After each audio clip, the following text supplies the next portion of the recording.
I do apologize if you're hearing a sort of a humming. That is a dehydrator I have going there. I have here 1 cup of warm water, to which I'm going to add salt. That's sugar, sorry. We're going to add equal parts salt. I've got 4 cloves of garlic that I just smashed. Just going to give that a quick little whisk. Yeah, the skin is on the garlic, that's no big deal. And the reason why I'm starting with warm water is because I want that sugar and salt to dissolve. I'm going to go in and do some more of that. Then we've got a whole bunch of fresh thyme. And for the sort of peppery note, I like using some allspice, and not too much.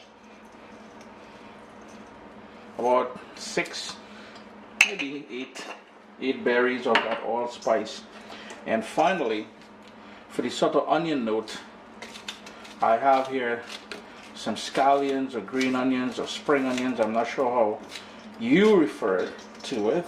I'm going to give that another quick little mix because we really want to dissolve the sugar and the salt. Then we're going to top it up now with cold water because we're not trying to encourage any growth of bacteria when we put it, oh, out of focus there for a second, my bad, when we put it over the pork chops. Now if you wanted to add some juniper berries in there, if you wanted to add some black peppercorn in there, if you wanted to add some ginger in there, any sort of flavors that you like, feel free to add it here.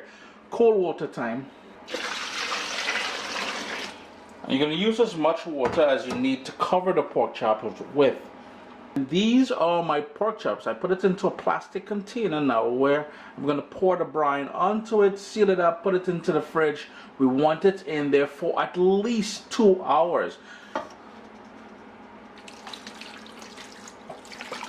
And the whole idea is to cover the pork chops with that brine.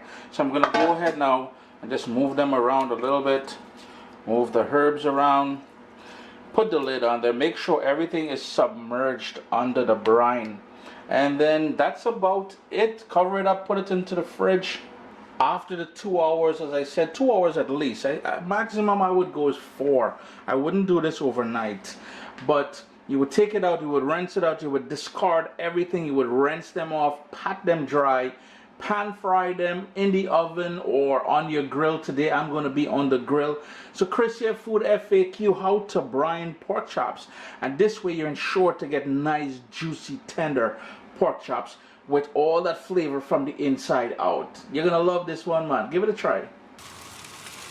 They were in the brine there. Now the lighting isn't the greatest, it's dark outside now, for a couple hours.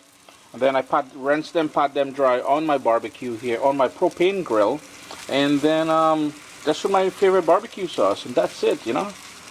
Guaranteed to be juicy no matter what you do. You can't fail. You definitely cannot fail. Brine pork chops are the way to go, boy.